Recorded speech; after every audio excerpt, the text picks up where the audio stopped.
If I had my way, everything would be so nice. This world would be like Paris. No, it would be a paradise. No one would ever have to say, I'm gonna get my wish someday. All one would have to do is say, this is my order, if you may. Welcome to another episode of The School Without Walls. I am Antonio Hobbs, host and founder of this educational program. The date is January the 8th, 2014. We're continuing preparing ourselves in the month of January for the February Black History Month. I am interviewing Mr. James Lamb. We're talking about his book. He has a copy here on the desk that I hope you can see. If not, I'm going to raise this up here. It's called Black. In the other episode, we talked about why he named it as Black. And also, beginning this episode, I want to send a shout out to my supporters, especially Mr. Calvin Booker, who is the president of the University of Arkansas Alumni Association, who is really working hard to try to get us to increase the student body by at least 2,000 people in this coming September. So we're asking everybody who has interest in the growth of the University of Arkansas at Pine Bluff to be involved. You can just send one person this way. That will help us to reach our goal. I want to send a shout out to Brother Deacon Robert Hall, who watches our program often, and his family, Reverend Johnny Smith, who has worked with us diligently, and those 16 pastors that work under him in mentoring. Now, my guest again is Reverend James Lamb, author of several books, but we're talking about the one titled Black. You were talking about in the last episode that the History Channel didn't mention the Africans that came to this country. Continue with that, please. Well, as I was saying, there's ample evidence by noted scholars. There have been books written such as They Came Before Columbus, Ivan Van Sertima, who showed the migration of plant life, other artifacts. There are other writers who've talked about many of the artifacts that they have found in the Americas that could have only come here from Africa. Right. There's any number of different proofs, even as far as South America. There's a very fine work done, which I used some of that material to assure the research was correct. I cross-referenced these books to make sure that the information was correct, that blacks have circumnavigated the globe. Right. We were here long before any European came. As a matter of fact, at the height of the Kemet Empire, the Greece and Rome didn't even exist. So true, so true. And why is that so significant for the young African American to understand that the Africans were world explorers and adventurers? Why is that so important?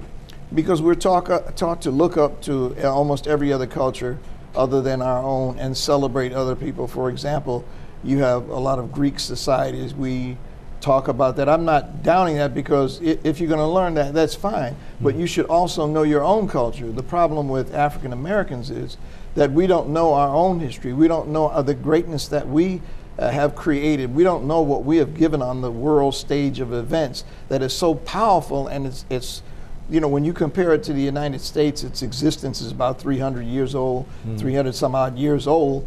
When you look at some of the empires like Mali, Ghana, and Songhai, which lasted for 1,000 years, or when you look at the Moors who educated the Spaniards and the Europeans in Spain, that lasted over 700 years. That was twice as long as the United States is in existence. So true. So when you get that kind of comparative information, you recognize that we were able to live in peace as a civilized people and create great knowledge, great wealth, great architecture, plumbing, you name it, we created it, we did it.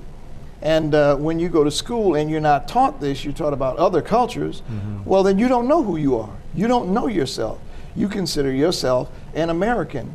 And most other people that are here, they attach themselves, they may not say it, but I've heard different announcers, or if they won a championship, oh yes, those Italian Americans did a great job. Right. Or, that raised the Irish in me. You know, so right. they're not ashamed They're of themselves. proud of their origin. Right. Absolutely, and we should be proud of our origin, because we are the first people who walked the planet. And as a matter of fact, when you consider those bones, which are called Lucy, which indicate that that our existence goes back in Ethiopia, some 3.5 million years old, we think when they named those bones Lucy that Europeans found those bones, but actually it was an African doctor, Johannes Haile Selassie, who studied in Africa and studied in the United States, who actually was on an expedition with some people from America. He was the one who found those bones. He named them Dinkinesh, thou art beautiful. But again, you have this European stamp on creations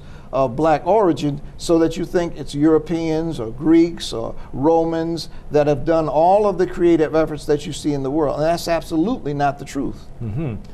I don't remember the author, but I was reading one account of this where it says the reason is very important, especially for young folk, to understand why this cover-up. It was to justify the enslavement of Africans. Prior to America, the few scholars that exist knew everything we're talking about. There weren't many of them. They respected Africa and they taught the truth. But once America was discovered and there was a need for Africans, for slaves, then they started to fabricating and covering up truth. And my mission and my purpose and passion is try to uncover that. And that's what we're doing here. And I have had some people to misconstrue this to say you're teaching hate. But I think of John 8th chapter in the 32nd verse where it said, ye shall know the truth, and the truth shall set you free. So we're trying to free the minds of mainly black people. We have a lot of black people that cannot, adults that I've talked with, they think this is not appropriate to teach about the truth of the African. When you mention that it was a European that covered this up, it's just the truth. The Bible also says it's cut sharp as a two-edged sword. So we got to be strong enough to take it, haven't we? Absolutely, and that's what I mean when I say if you don't know history, because this has been done by many cultures, not just the European. Right. So that the cover-up is done on purpose, so in this case of slavery, so that they can institute their thinking in our minds. Right. And it doesn't, when I read this material and I searched it, it didn't make me hate anybody. Right. What it did was make me feel good about myself. There you go. It gave me a sense of pride and a sense of dignity that I could stand in the presence of any person on the face of the earth and recognize that I come from a history of people that have done significant and marvelous and wonderful things. Right. Let's stop on that note, and we'll be back in just a few minutes. Good one, son. Last summer, my new dad took me on vacation.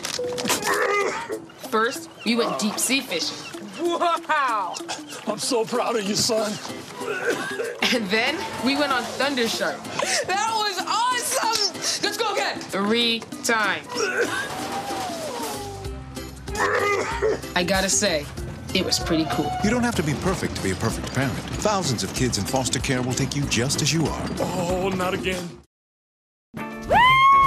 Get out to the forest. Let the kids connect to their roots. It's gonna be so much fun. Yeah! Woo-hoo! Hey, guys, wait up! And discover the wonders of nature with your family. These trees are the key to our way of life. Fresh air. What a glorious morning! Clean water. Woohoo! This is great! An endless forest adventure. Let's rock this jungle! Yo, this is untapped territory. How amazing! Visit discovertheforest.org to find a forest near you. If I got to go to college, oh my goodness. I like discovering new things. You get to see what works for you and what doesn't. That helps you evolve as a person. You get to make like a supernova of skill or talent or whatever it is. I've always wanted to go to college. I just feel like that's my destiny. My name is Queen, and I am your dividend. I'm LeBron James. I want to tell you about the health insurance marketplace at healthcare.gov. You can go there to find an affordable health plan as part of the healthcare law. The deadline to enroll is March 31st, so sign up now and get covered today.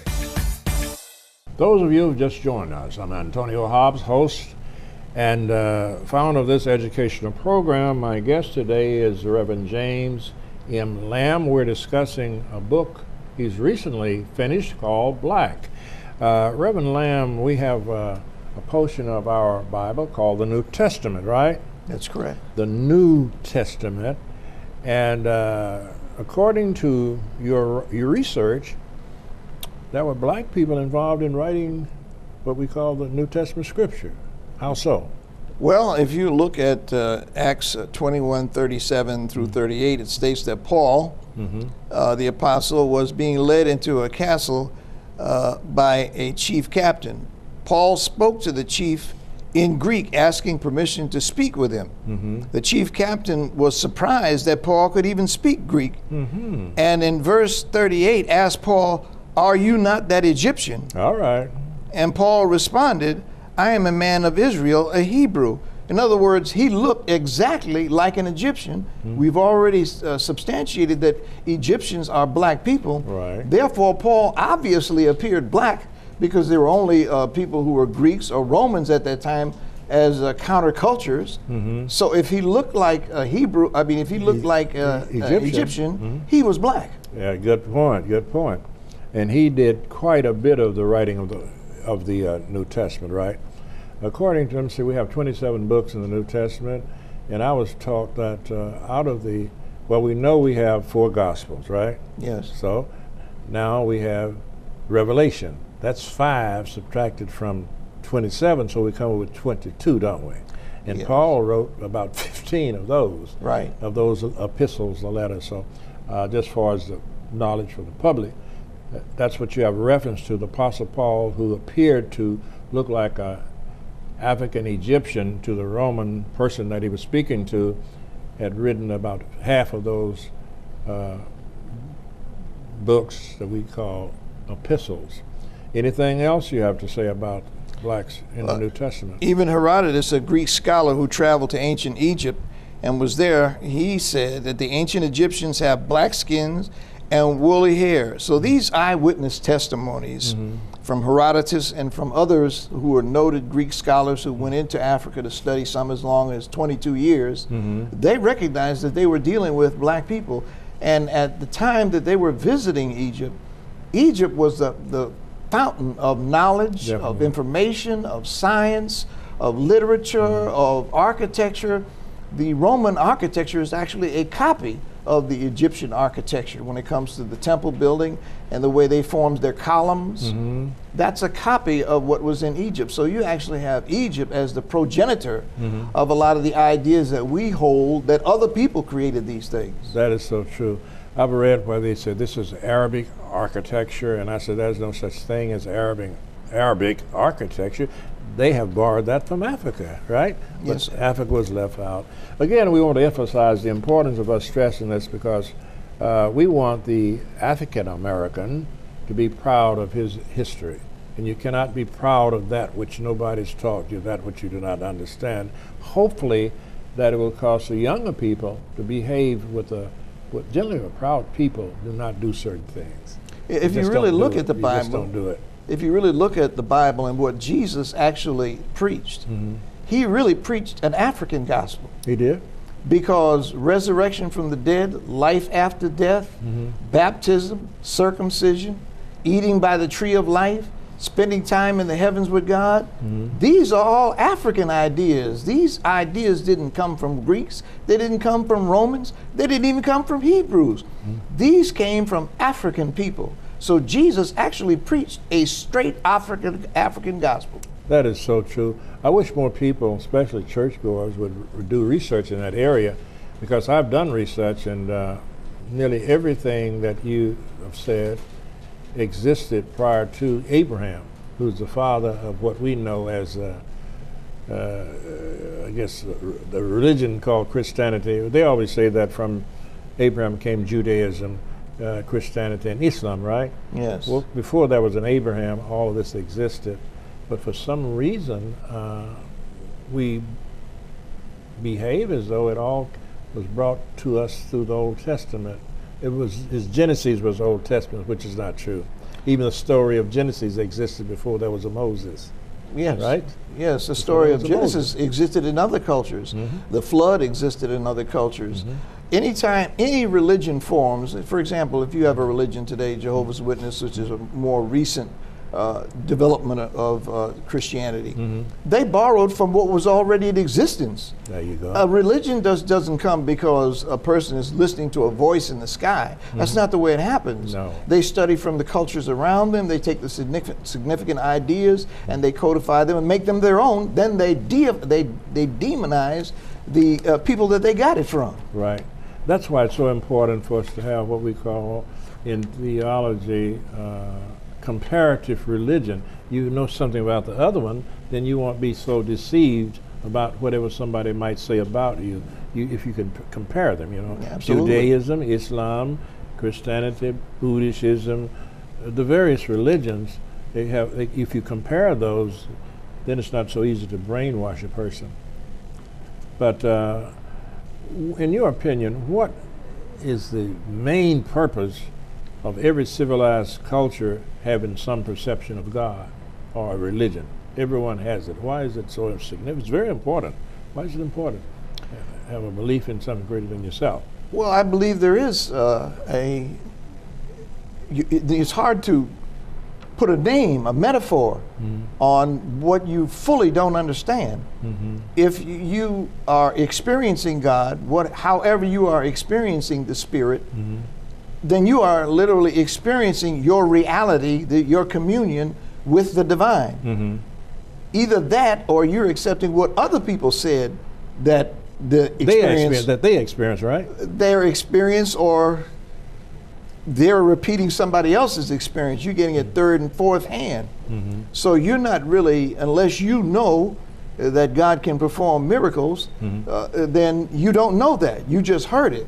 I just recently saw a couple of articles where a couple of pastors, one was trying to walk on water and sank in the water and was never seen again. That's a true story. No, it's a true story. He felt so strongly about that he thought he could walk on water. He could walk on water. Let me tell you this as we close. We have about 1 minute in the second segment, I believe. I heard one of my relatives who's a preacher said that when he was a young man, he was coming from revival. And it was raining. And he said back in those days, they had small bridges and water would run under the bridge. And he said to himself, a spirit told him, said, "If Christ can walk on the water, so can you, Reverend." And he stepped out on that water and almost drowned. He was all up under the bridge and so forth and so on. He said it actually happened to him. So I'm sure that is correct. We'll be back in just a few minutes with the final section. You know what, guys? There's a lot of tree branches and dry brush over here. We should probably move the bonfire over there.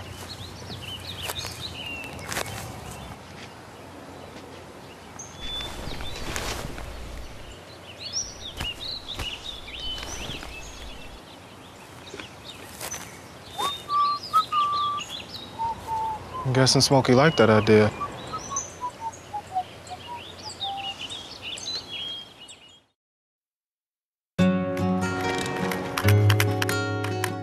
I wish I was in school. If only I had a math test today. I'll stay after class. I'll clean the chalkboard. I wish I was in school. School ends, but free lunches for your kids don't have to. Find your local food bank at feedingamerica.org/summer meals for help.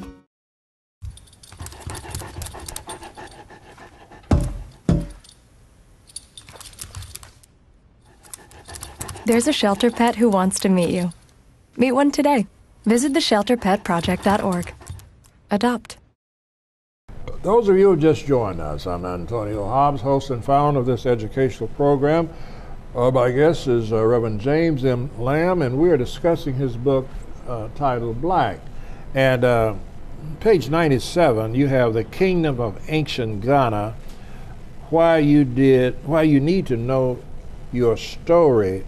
And let us talk about that. And again, general public, we are trying to emphasize the achievement of Africans before there was in America.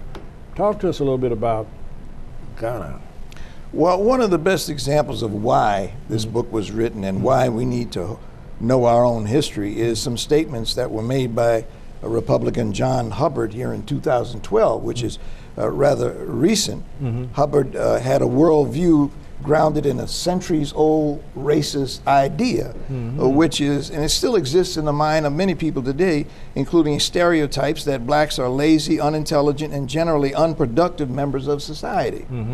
And when he said those things, there were some verbal protests about his statements, but the important thing is that there were no facts presented to prove that his statements were false. No facts at all. There were no editorials written by the press, given a real historical truth about that part of Africa where most Africans were taken from and turned into slaves. We weren't slaves, we were made into slaves. There was no written responses from the clergy, white or black, presenting the truth of Hubbard's false claims.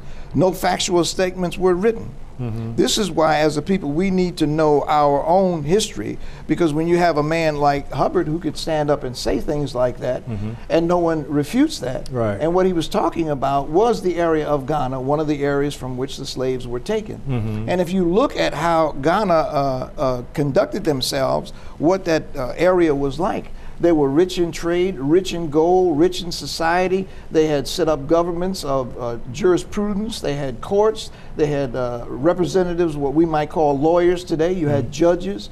You had collectors of taxes. You had a whole government. You had societies that were taken care of by various civil servants. You had those that grew agriculture. You had a whole society of people that were robbed from Africa. So we were robbed from Africa, history wiped out, brought over here, made into slaves, then they turned us loose, re-enslaved us with Jim Crow, and then let us go again. Now they've re-enslaved us with the new Jim Crow, which is the new prison system. And people wonder, well, what's wrong with African Americans? What's wrong with them? What do you think is wrong with them after 400 years of slavery and not knowing who you are, not knowing your own greatness, not knowing historical facts like that? And then when somebody makes a statement like that, nobody can refute it because nobody knows the history. That is amazing, isn't it? About what period? Do you have any idea what period Ghana was in its heyday? I know it was more than, it was several centuries.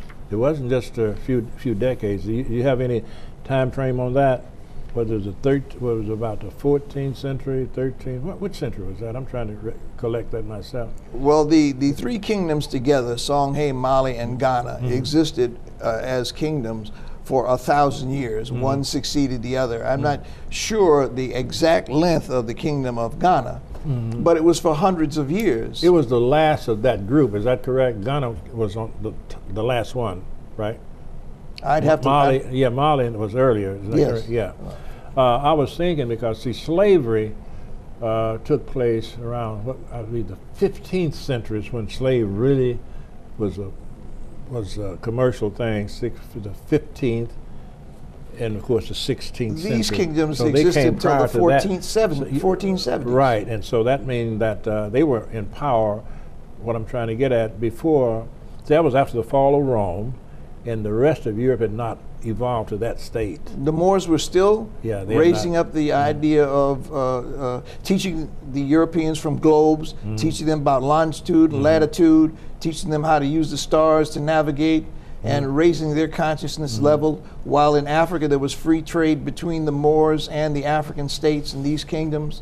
So these were thriving empires and thriving communities that were overpowered by the power of the gun. And then we were made to be slaves. Right. We weren't wild, animalistic people running around with no culture and no civilization. That reminds me of the word slave has been misunderstood because of the Western culture. We had slave as a we have about 3 more minutes in this segment.